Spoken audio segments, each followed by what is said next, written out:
कभी सोचा है कि जिस हवा में हम सांस लेते हैं वही हमारी सबसे बड़ी दुश्मन बन सकती है। आज हम दिल्ली के इसी अदृश्य संकट यानी वायु प्रदूषण की तह तक जाने वाले हैं।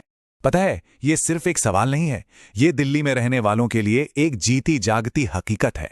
दिल्ली की हवा में जो जहर घुला है ना, वो सिर्फ पर्यावरण का नहीं बल्कि सीधे हमारे शरीर का दुश्मन बन बैठा है। तो आखिर ये अदृश्य खतरा है क्या? इसकी जड़ क्या है? चलिए इसे समझने की कोशिश करते हैं। मिली इस पूरी कहानी के असली विलेन से।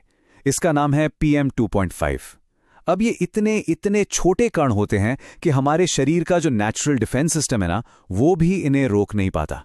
ये सीधे हमारे फेफड़ों में घुसते हैं, फिर हमारे खून में मिल जाते हैं और बस पूरे शरीर में तबाही मचाना शुरू कर देते हैं। अब सवाल ये उठता है कि आखिर ये जहरीला धुआं, ये PM 2.5 आता कहां से है?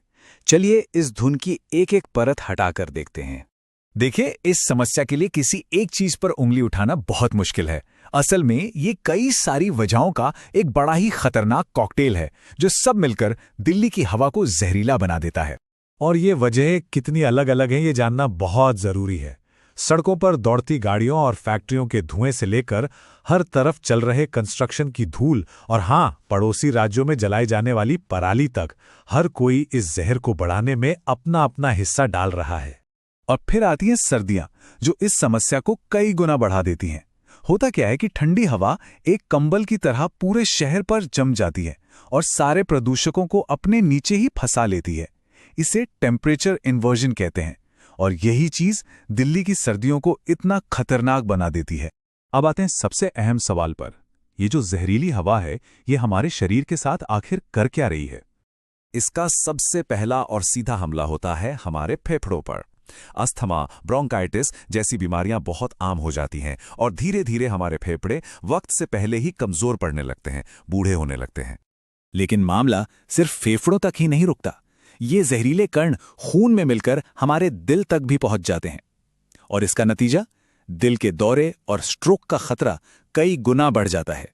और सबसे ज्यादा चिंता की बात तो यह है कि इसका सबसे बुरा असर हमारे बच्चों पर पड़ रहा है। सोचिए, उनके नाजुक फेफड़े इस जहर को कैसे झेलते होंगे।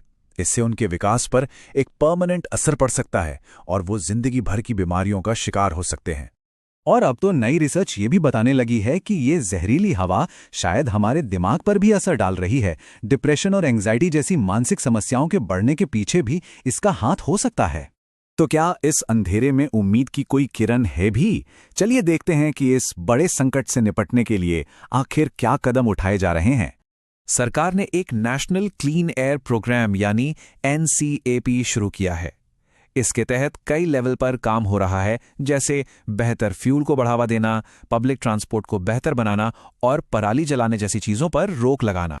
लेकिन ये लड़ाई इतनी आसान है नहीं। दिल्ली में PM 2.5 का लेवल सेफ लिमिट से 10 गुना, जी हां 10 गुना तक ज्यादा है। ये सिर्फ एक आंकड़ा नहीं है, ये एक तरह की हेल्थ इमरजेंसी है। NCAP का लक्ष्य प्रदूषण को कम करना जरूर है, पर मंजिल अभी बहुत बहुत दूर है। आज हम जहां हैं और हमें जहां पहुंचना है, उसके बीच का फासला बहुत बड़ा है, जिसे भरने के लिए जबरदस्त मेहनत लगेगी। तो फिर आगे का रास्ता क्या है? हमारे सामने कौन सी बड़ी चुनौतियां हैं और इस लड़ाई को आखिर जीता कैसे जा सकता है? एक बहुत बड़ी सच्चाई ये है कि दिल्ली का प्रदूषण सिर्फ दिल्ली का नहीं है, एक बड़ा हिस्सा पड़ोसी राज्यों से आने वाले धुएं का भी है।